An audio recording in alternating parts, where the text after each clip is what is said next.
quite happy to see you and want to invite anyone who is open to it to unmute and say good evening to each other so we feel that benefit of feeling like we're a live audience or a live participatory group.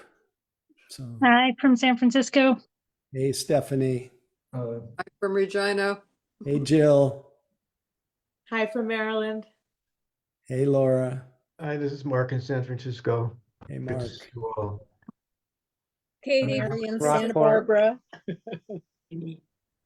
Hi, Mary in Santa Barbara. Katie, I think I heard Katie's voice. Yeah, San Francisco. Hi, Katie. Daryl in Lafayette. Hi, Daryl. Bina in San Francisco. Hi, Sabina. Always a treat to see you. I'm Eric. Keith in Berkeley. Hey, Keith. Welcome. Hey, Noemi. Thank you again for the book.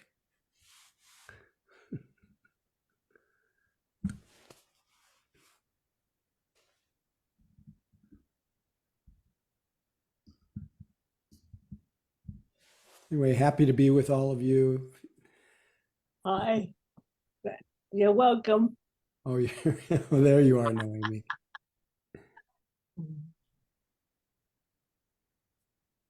So we all know what we're doing here tonight, and that is sitting together, being together, some way fulfilling or experimenting with, and hopefully fulfilling the Buddha's recommendation that we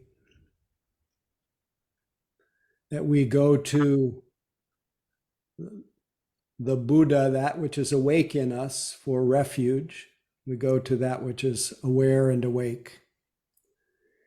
And then we also go to whatever we experience, the truth of our experience, we also go to for refuge. And we also go to the Sangha for refuge, community, the lifting power and support that we receive and offer each other by practicing together. And why I said experiment is that we try it on. And I think most of you have tried it on, putting your trust in being aware, putting your trust in the truth of what you're experiencing as opposed to what you want to experience or what you did experience, and putting your trust in the support and liberating effect of practicing together. So I have not found in the course of my practice or leading groups and retreats, I've not found anything more reliable than these three refuges. Not found anything more reliable than that sense of aware presence. And then to receive and feel and experience whatever the presently arising experience is directly. I have not found anything more healing than the power of direct experience, the non-historical experience of ourselves. And I've not found anything more healing than bathing in the support of each other.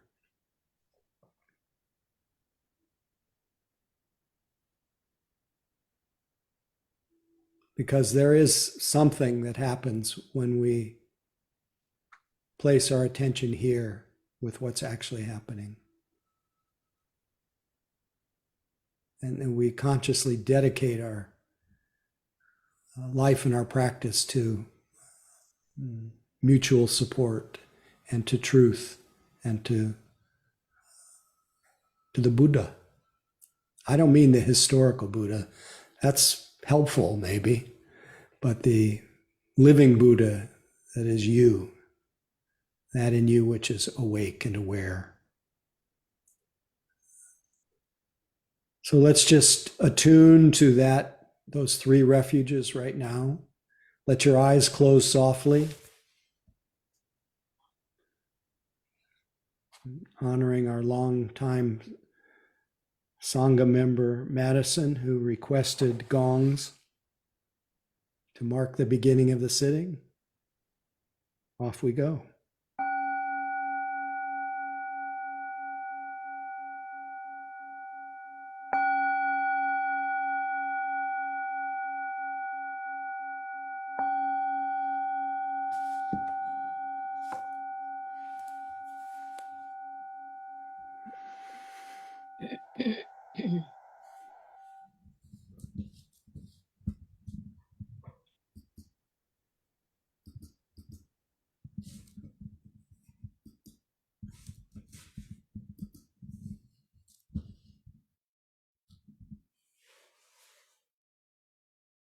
Again, let the eyes close softly.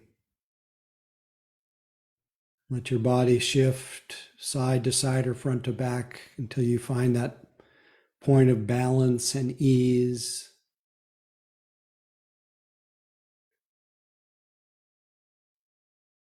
Then be aware of that simple fact of being aware this is the Buddha.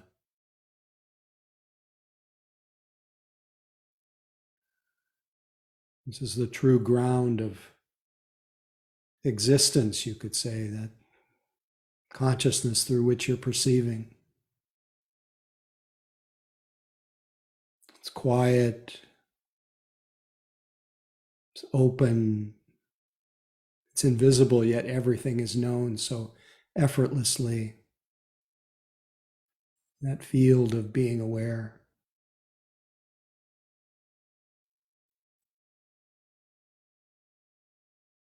And if we are aware, inevitably we feel our sitting bodies. It's not necessary to strain or to struggle to feel our body sitting. And we just hover. We receive that experience of our sitting body until the idea of it gives way to the felt sense of sensation. The elemental experience. This is the Dharma. This is just nature being experienced. I go to the Buddha for refuge. I go to the Dharma for refuge. And I reflect for a moment or just sense or feel myself to be supported by everyone in this Zoom room.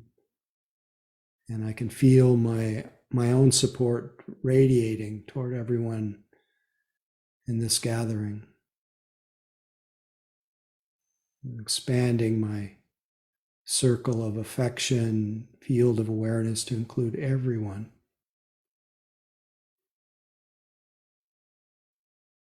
So I sit being open, aware, embodied.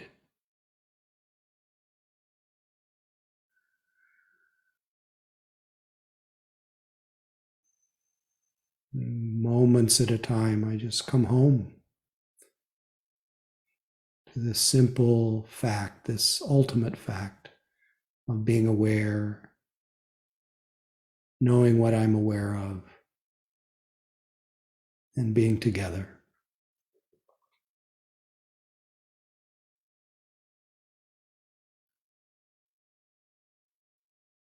If I stay long enough, I'll be naturally drawn to the sensations, the feeling that comes when my body breathes.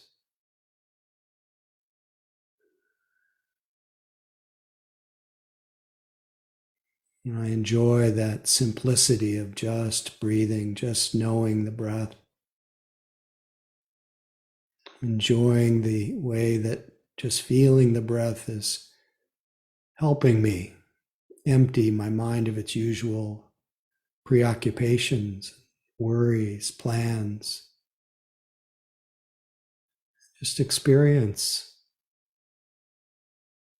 life directly, just this moment, just this breath.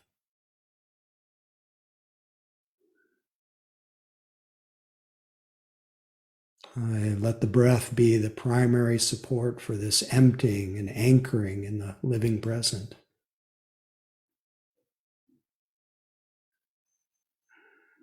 But I know that the more I am here, the more likely I am to notice sounds and moods, states of the mind, states of the heart, desire and aversion, ease and calm, spaciousness and contractedness.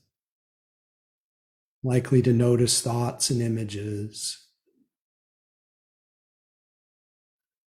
And mindfulness, mindful awareness, the Buddha, meets each presently arising experience equally, welcoming whatever's predominant. And when it fades away or is no longer compelling, just let my attention rest intimately with the body and breath. And that simple fact that I'm aware. Just this breath, just this moment. Just resting in a state of being aware. Returning to a state of being.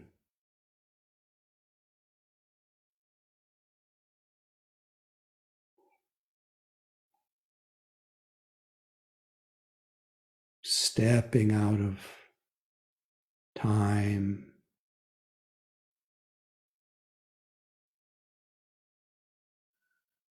Just connecting with life.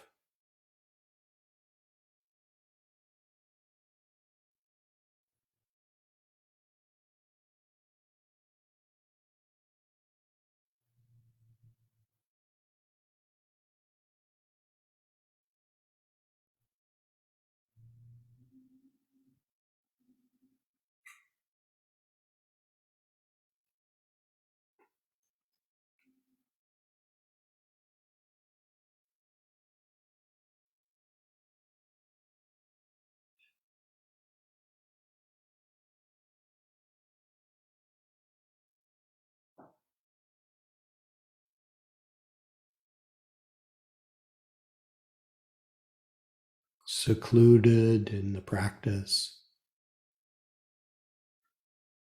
A cozy womb of awareness.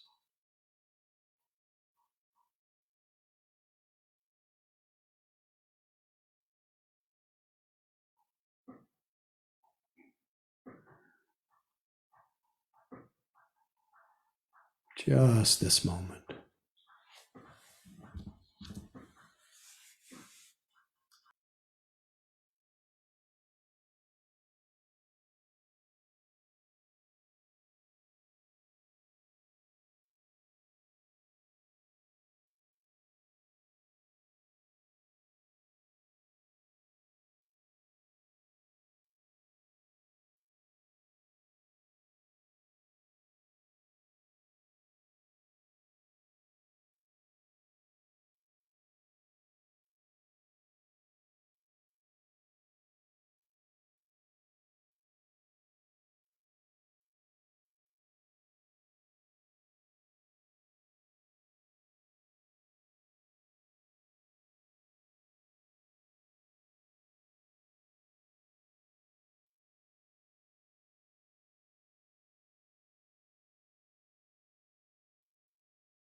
Each time you realize that your mind has been drifting, you've been daydreaming,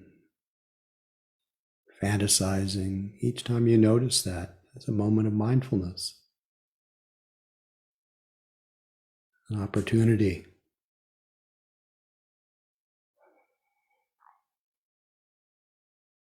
to put your mind back in your body, to put your trust in being aware. Know what you're experiencing.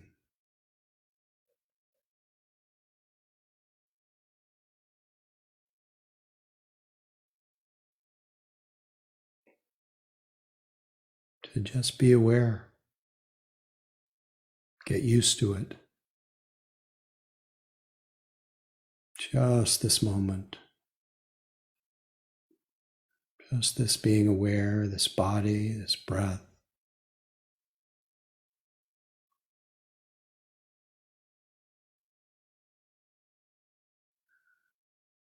This community.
Being aware is natural. There's no need to strain or struggle. Just being aware. And being aware has no other agenda other than to notice. Mindfulness is not interested in fixing or figuring out, problem solving. It's just being in a state of being aware.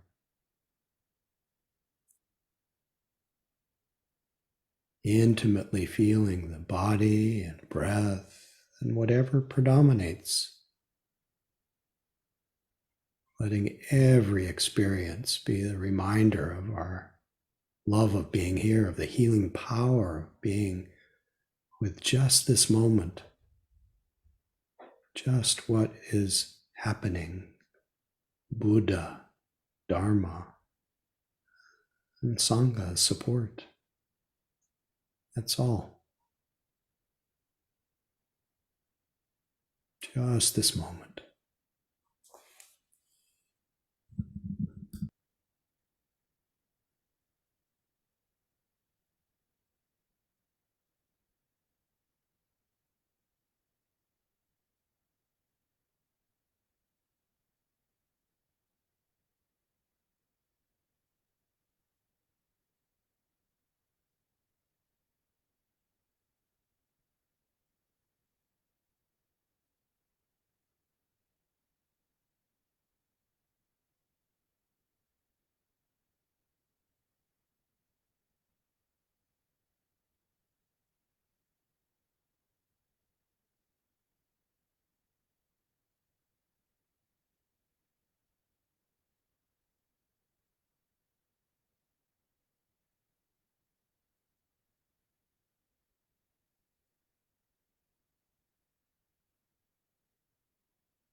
Pleasure sitting with you. It's always a treat to open my eyes and see your faces.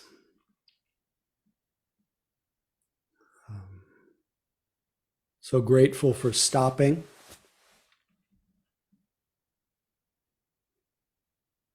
Staying long enough for the dust to settle, for the world-weary heart to feel some love, which to me is the same as attention, just to let my heart, body bathe in just an impartial, kind of welcoming awareness. Just a little time, body and mind, just being received without the pressure to be a good meditator, the pressure to become someone, to fix something, to heal something, to get past something, just to be with things as they are. That is the whole point of Vipassana meditation, just seeing things as they are. Just experiencing life as it's come to be.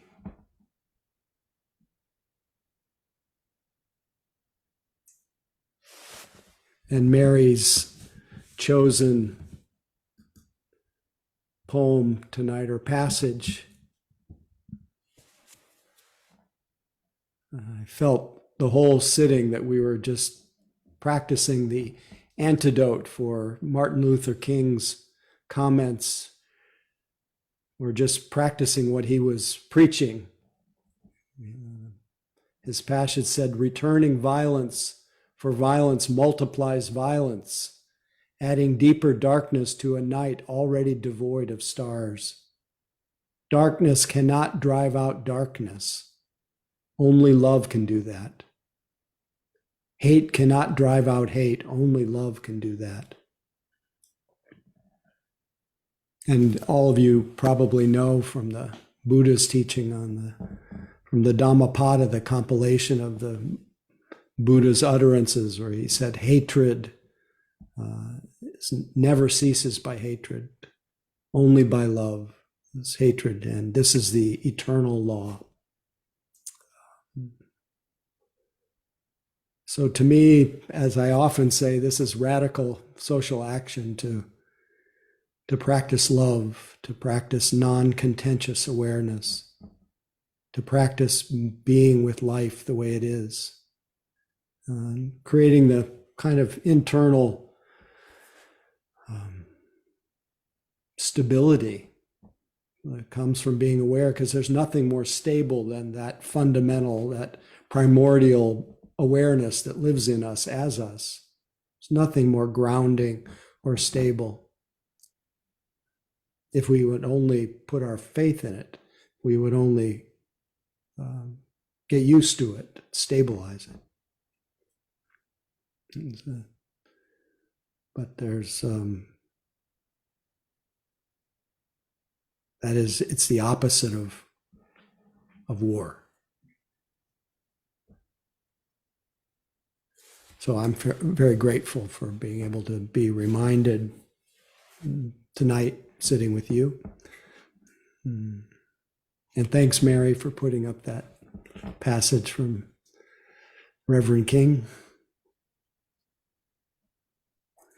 I'm curious what happened for you during the sitting. Any questions, comments, descriptions, topics that emerged from your practice tonight?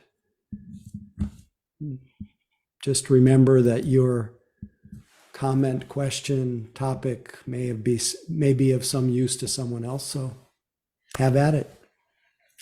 Anybody feel free. Use the raised hand function. Catherine, thanks for breaking the ice. Jumping in here. Feels like Jeopardy. Yeah. So I was having, I appreciate what you said at the end of the sit about just not trying to fix things, just being with things as they are, because I was kind of I'm dealing with some the difficult aftermath of a misunderstanding with a friend. Mm, And the friend, I behaved unskillfully, and my friend has just totally cut me off, which is I'm so sorry. pretty excessive in my opinion, and I don't really do that to people.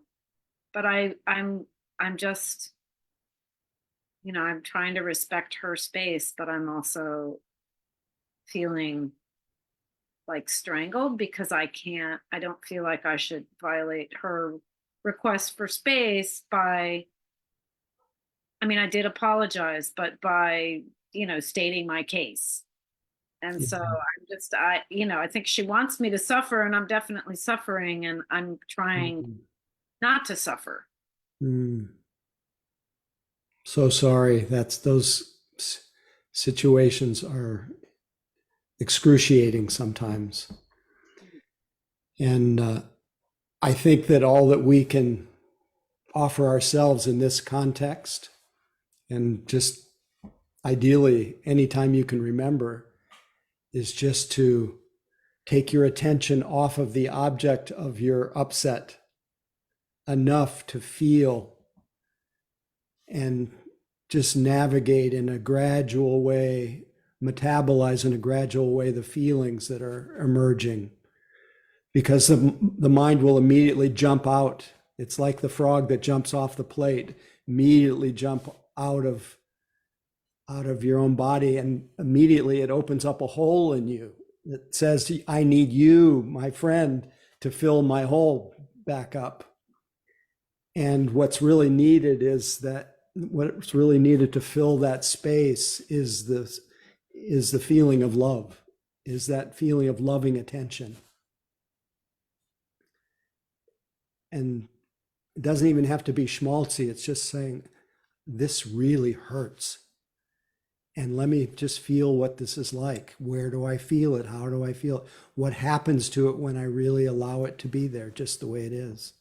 And if that feels too much at first, find those little places nearby that are comfort zones, just like your hands or your lips or if it's not in your body, in your visual field, something that's okay. And then titrate back and forth until not that you can fix something, but that you can accommodate it. Oh, this hurts. This is a moment of suffering. But it really does come down to, can I be with this with kindness? And even though it feels kind to respond to that ambiguity intolerance that we have, to not know how it's going to go, it's very unsettling.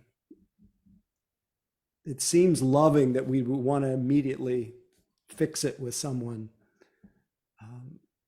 But I think that first things first is put your mind back in your body. Heart rubs. Anyway, I think you spoke for many people these kinds of conflicts are getting more common. And I don't want to paint a picture that everybody's doing it, but it's in the air. It does, yeah, it does. More reactive. It has context in the person feeling generally targeted, I think, by the world. Yeah. Sorry. Michelle, please. Welcome. Been a few minutes since I've participated. Nice to see you all. Nice to see you. Howie, you may or may not remember me, but glad to be back and recommitting to my practice and community. And I loved what was shared in the sense of being disengaged from relationships that, you know, I want to articulate this in a way, but you said it so like beautifully to the woman prior to me. So that's why I raised my hand, is that I'm going through a similar transition with so many relationships, and I'm just constantly reminded that we just, oh gosh, I'm gonna fumble it. Like I feel nervous now. Okay, it's okay. It's all right. Yeah, I just wanted to join in because I needed the space and the meditation and to commit myself to doing this again, and just the relationships that change like throughout our life, and what we think is, you know, so solid and certain isn't, and how we navigate through that. And you know, maybe we're all, for myself, I'll speak, I'm divorcee with 3 kids and many relationships, and I find myself reevaluating all of my purposes of how I showed up in those experiences, and what does that mean to me now, and relationships that I had for 30 years, and being loving and kind, and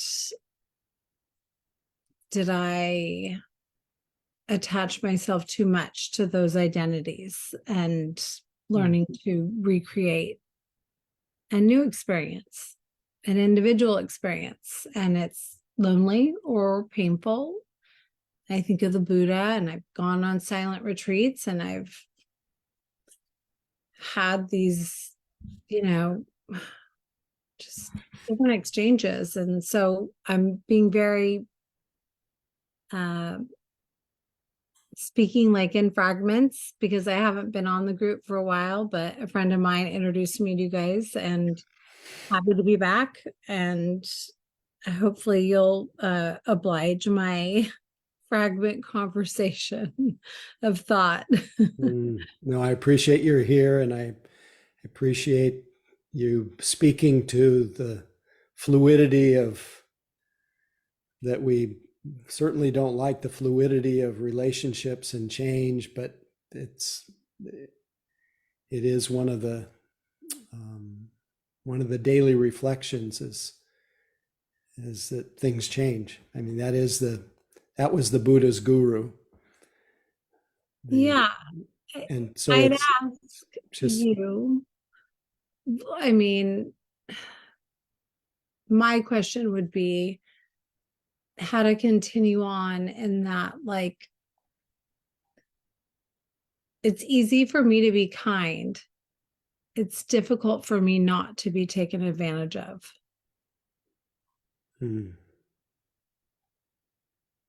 How does that resonate? Well, all I can say is that, you know, the meditation practice hopefully creates enough inner stability and intuitive awareness that you, in a very timely way, you recognize when you are self-abandoning in some way and not caring for yourself, and that you become much more fierce about Love that word, fierce. about protecting your heart, and that there is no formula necessarily, other than to have more of a continuity of attention. Just be more present for yourself, for the situations you're in. Have your eyes wide open, and then learn how to trust that you will take care of yourself. And Yeah, it's a complex, difficult. yeah, but it's also a moment to moment thing. We can't solve it in an evening, and Nope. it's really knowing that there is there is peace, there's strength, there's stability. Any moment that you pay attention, and that Inner stability, like and let that become a companion that follows you in everything that you do. why Wherever you are. I'm back here. Exactly. Anyway, good luck, and Thank sorry you for all of taking your me. sorry for all your losses and changes of conditions. That's not easy to bear. It's not easy to bear, but I think it's also like this amazing moment of new beginnings, you know? Yeah, I may just it have a positivity to beautiful, beautiful. That's a great start. Just it's- doesn't mean it's bad. It just means it's no, different, right? that's right. Well said. Thank you, Michelle. Thank you And- everyone for your time tonight. I look forward And to listening. Anne and Deborah, and then we'll shift gears. Please, Anne, wherever you are. I Unmute. lost you. So the first person who spoke, when she was speaking, I was thinking, oh yeah, I had a friend I lost a couple of years ago, and there's still some pain there, huh? And the second person, when she was speaking, I thought, wow, maybe I should, do something about the fact that there's still some pain there. Until you said you need to protect your heart, and I thought, oh, that's why we're not friends anymore. I realized I have to protect my heart. I did it to protect my heart. I'm so grateful. I'm still protecting my heart. So thank you for that lovely sequence of awareness. Pleasure. Thank you. Glad to see you, Anne. Deborah, please. Hi. Good to I see was you so thinking soon. about something a little smaller, but it's sort of along the same lines. I always, when I sit, I try not to move, even though I might have an itch or something. And I had a powerful one while we were sitting, and it was such a great practice to be able to go and pay attention to the itch, which is something we don't like, something we wish we could just instantly make it stop. And we can. We have the ability to make it stop pretty quickly. But when we're sitting and we don't make it stop because we're only here for a half hour or something, it's always been a real teacher for me to pay attention to the itch, because I can extrapolate from that small lesson what it's like to deal with bigger things that I don't like. It's helpful anyway. So just wanted to mention. Thank you so much. And such a great reminder that the cure for the itch is in the itch. The cure for pain is in the pain. And that's why we stop, is to just not jump out of ourselves so quickly. As soon as we jump out, we then think we always have to do something about or undo something. And to be able to feel that itch and know that you can have an itch and actually have a balanced heart, a balanced mind, it's a great freedom. You can still be well even when there's itch. And then you can actually see that itch changes anyway without the scratch. So thank you for naming that.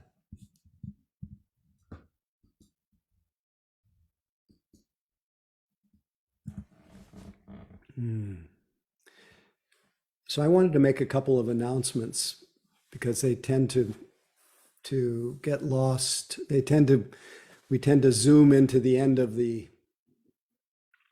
evening, and sometimes the announcements don't get fleshed out. But I wanted to name something for everyone. This will include people that live afar as well. That let's see, how can I say this? The group of people that are putting together the Insight Dharma Center in San Francisco. Eugene Cash, his wife Pam, Victoria Carey, Anushka Fernandopoli, myself. Anybody else I'm forgetting? John Martin. John Martin, thank you. We are, there's a group of us that are eventually merging all of our individual groups within hopefully a larger center in San Francisco. Right now it's just online, and we're co-branding everything we do. We just co-branded or co-sponsored a half-day retreat at Fort Mason last Saturday, and which lovely being in person with everyone. But we've also arranged a date on the Spirit Rock calendar where we're going to do a residential retreat together at the end of July 29th to August 4th. And I thought that I would let everyone know now, because the different groups will be getting a little bit of a head start on the Spirit Rock before it goes on to the Spirit Rock calendar. We'll give you a 2-week head start for actual registration, so the people who sit with us can have first dibs, and then we'll fill the place with other people who may want to come. So I thought I would just name it right now. Keep it on your radar for July 29th to August 4th. Residential silent retreat at Spirit Rock.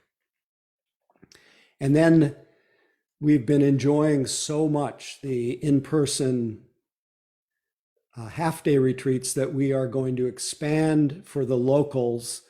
At the end of February, we'll be doing a all-day in-person retreat at Fort Mason as well.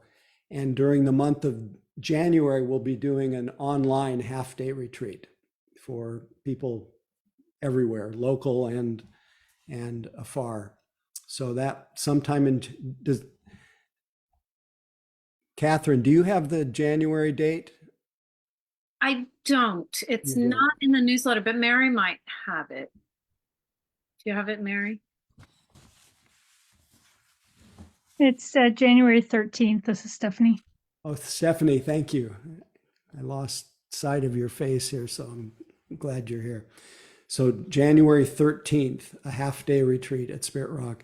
There may be, by some chance, also space. I don't know this, but there may be space in my 5-day residential retreat, January 4th to the 9th. Usually there's a long waiting list, but I haven't heard from them lately, so I don't know what the situation is. But January 4th to the 9th, wonderful time to practice the winter retreat I've been leading since before Spirit Rock even existed, and it's really sweet time of the year to practice. And I'll be leading the retreat along with Leslie Booker, who lives on the East Coast. She's the guiding teacher of New York Insight. Also, Leela Kate Wheeler, who led the last Spirit Rock teacher training, who was one of the leaders of that training. Old Dharma friend. We sat years in silence together. Anyway, we'll be doing that retreat January 4th to the 9th. So if you're so inclined. Howie, sorry, just to clarify one thing, you said the January 13th half day is at Spirit Rock, but I think you meant. No, it's online. Gotcha. Thank you. Yeah. But January 4th to the 9th is at Spirit Rock. Yeah, Thanks I for- actually wanted to ask about that. Is that, where would you register for that? Which one? The January 4th. I can put that in the chat. Yeah, or- that's all through Spirit Rock. You have to contact Spirit Rock. I have that. I can find that. So Great. that's good. Thank you. Pleasure. Okay. So a slightly different spin, even though the context of that quote, returning violence for violence multiplies violence, adding deeper darkness to a night already devoid of stars. Darkness cannot drive out darkness. Only love can do that. Hate cannot drive out hate. Only love can do that. From Martin Luther King. The way that that passage and many passages relate to or refer to darkness as something that is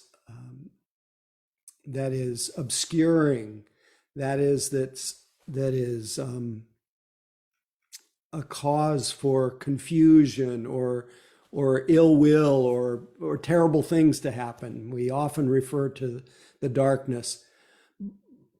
But really, in our meditation practice, and in fact, this time of the year, we embrace the darkness, but not the darkness in that context, but the darkness that is the silent substratum of our own minds. It's the darker days. It's the time of turning inward. It's embracing the dark. It's marinating in the dark. And it's very easy to feel an impulse to hibernate, to go into the dark and feel like you're out of step with the world that's very obsessed with shopping right now and busy and doing and becoming, and all the ways that we run from silence, run from the darkness. But I just want to say that if you feel that impulse, give into it. Just let yourself really ride, rather than be in opposition to the dark months, the dark days. We're entering into that. We're just about to the solstice. But rather than resist it, really turn toward it. And one of the things that dawned on me, there was a passage that I've been sharing, I think, as long as I've been leading retreats and classes, a passage from the Tibetan Book of the Dead, the Tibetan Book of the Great Liberation. When I lead a practice on awakening to the sky-like nature of the mind, there's a passage in there where I say, and others say it in slightly different ways, look within the nature of the mind. And we have our eyes closed and we say, look within the nature of the mind. And typically we say, it's clear, it's empty, it's not made of anything, it's shining, containing all experience, but not bound or limited by it, the very nature of your own mind. But the more that I've practiced with this, look within the nature of your mind, what's become clear is it is clear, the nature of mind. It's empty, it's not made of anything, it's shining, and it's black. And that black is beautiful. That black is quiet. That black holds everything. That black is what makes it possible to feel, to experience the color of whatever it is that's presenting itself in your mind. And it's like a womb of peace. And it's very easy to stay in a certain association with black. But I just thought tonight I would put it out to embrace the black, embrace the dark. Just enjoy it. Just notice right now if you close your eyes, and if there's dark, if it's darker than it was when your eyes were open, just notice the soothing quality of the dark. Now, many of us may have associations of fear and all kinds of things related to the dark. People are afraid of the dark.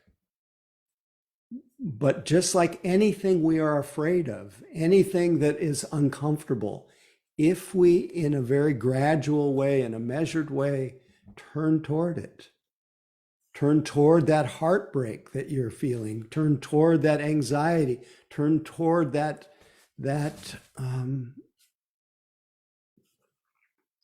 sadness, turn toward whatever it is that normally we run from, that we react to in some way, and don't stay long enough. Turn toward it. Let it bathe in the dark. And there's something I've found that's very soothing about that. And there's something very soothing about even this time of year. Even though you may have developed a very strong association of seasonal affective disorder, you may get sad, but maybe sadness needs to be just experienced. You may feel lonely. Maybe loneliness just has to, as the poet Hafez says, maybe it needs to cut more deep. Maybe it needs to ferment you and season you, as he says, as few human or even divine ingredients can. He says, something missing in my heart has made my eyes so soft, my voice so tender, my need of the divine absolutely clear. It's all about letting ourselves bathe in whatever it is that is heavy in our hearts. My heart's very weary from, and relative to people who are in war zones, I am neck deep in grace, and I don't forget that for a second. And I count my blessings, but because we don't exist apart from everything that's happening in the world, it lives in us unless we live under a rock, it's a really unsettling time. And I find that when I allow that unsettledness, that gutted heart every now and then, that disturbance to just be bathed in the black, in the dark, something in me relaxes. And that's in a sense what our practice is. That's what I meant early in the evening when I said I go to the Buddha for refuge. The Buddha is aware, and the awareness is a substratum of just, we call it the light of awareness, but it's black. And that's okay. I go to the Dharma for refuge. Whatever it is I experience in the black, I go to for refuge. And then it really helps that I'm exploring this with you. And I know I'm not alone in valuing being able to be quiet during these dark months. And as Melinda says, the darkness is not empty. Darkness is full of everything. That second half is clear, empty, black, containing all things, but not limited by them. And I just find that that reframing of the dark, I think it's good for our world, because we tend to be so light versus dark, white versus black, all these binary divisions. I just think it's the black and the dark is a beautiful thing. So just enjoy it for whatever it's worth.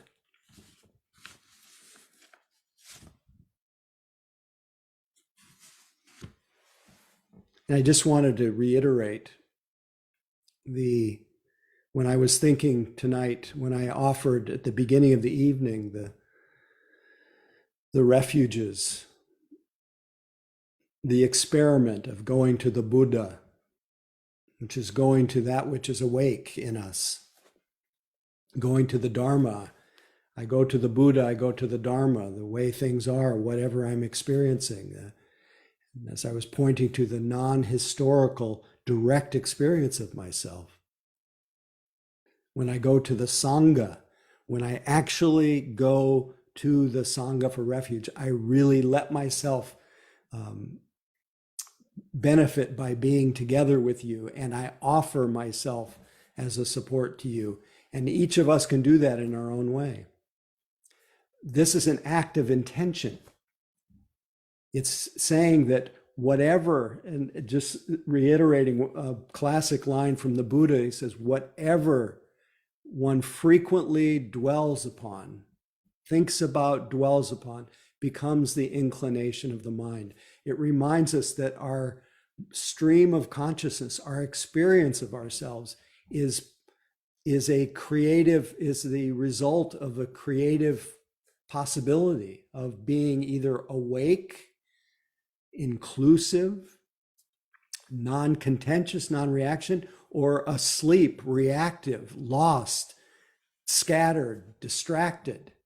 And it's an act of intention. Whatever one thinks about, what is it? What was the line? Whatever one thinks about and dwells upon becomes the inclination of the mind. Whatever we practice in this moment becomes our future present moments.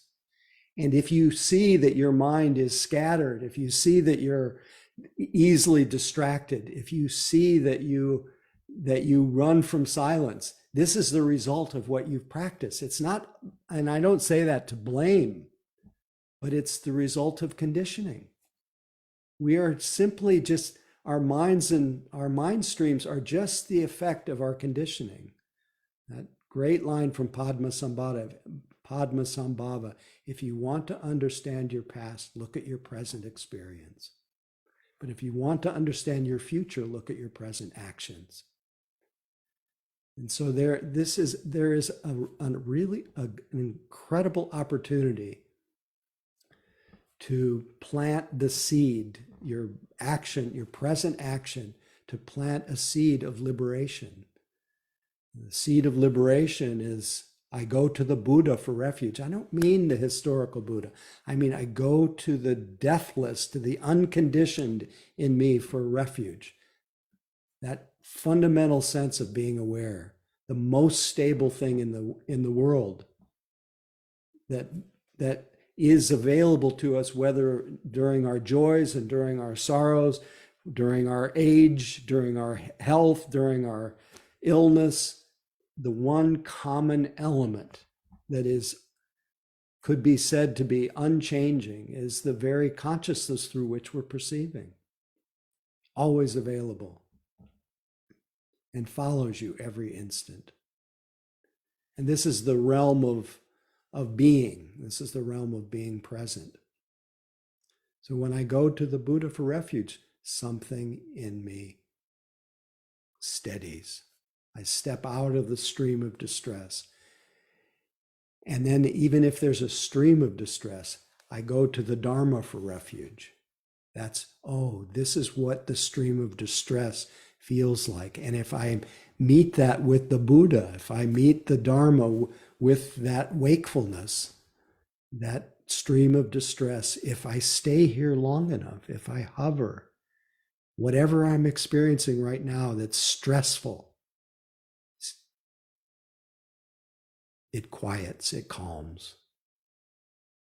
I don't know anything more reliable for the healing and settling of our hearts than just showing up and going to what we're experiencing for refuge, which is really the opposite of that beautiful impulse to heal, to solve, to fix, to figure out, but it does not have the power of just meeting the experience, the Buddha knowing the Dharma.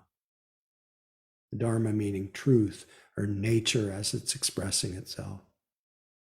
And as I said early in the night, I don't know anything that helps a person who wants to make that intention, who wants to stabilize that commitment to the Buddha and the Dharma, that being awake. Buddha means awake, that wakefulness, that opening to the truth of the way it is right now. I don't know anything that allows us to do that more than practicing together with other people. I've said this before, and I was even saying it to someone today who mentors other people, and who was saying that they're struggling with their practice, this person that they're mentoring. And the more I heard, the more I had a sense, is this person practicing with other people? And he said, no. I said, well, tell them that. And he says, well, that direct? I said, be fierce with it. Say it. Nothing makes our practice devolve more than thinking that we can do it alone. There's a reason why Sangha is the third and equal to the Buddha and the Dharma, because it just helps us to have company. It may not be tactile in this form, but it really makes a difference to know we're all here together. And just feeling that support to just stopping. Where else do I get that? And actually know that there are other people along for the ride. So may we all go to the Buddha for refuge, Dharma for refuge, Sangha for refuge. For 2,700 years or whatever, this is what people have been contemplating and inclining their mind toward.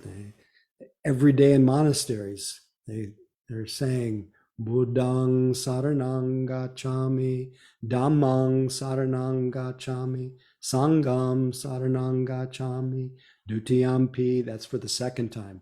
Buddham saranam gacchami, Dhammam saranang gacchami, Sangham saranang gacchami, for the third time.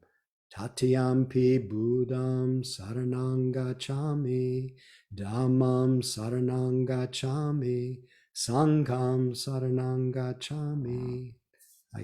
3 times I go to the Buddha for refuge, I go to the Dharma for refuge, I go to the Sangha for refuge. So experiment this week, keeping that in your consciousness. As you start to incline toward the next drink, the next shopping spree, the next trip to the refrigerator, the trip to your smartphone, maybe for a moment, notice that. That's the Dharma of that moment, that impulse. But then go to the Buddha for refuge. This is, nothing can make me happier than this. Anyway, enjoy. Thanks for listening. May our time together have been some use to all of us and to all beings everywhere. And may the peace that we have tasted a little bit, may it blanket the world, and may it lead to the end of the confusion, the delusion that thinks hatred can ever cease by hatred, only by love. That's the eternal law. May all beings be liberated.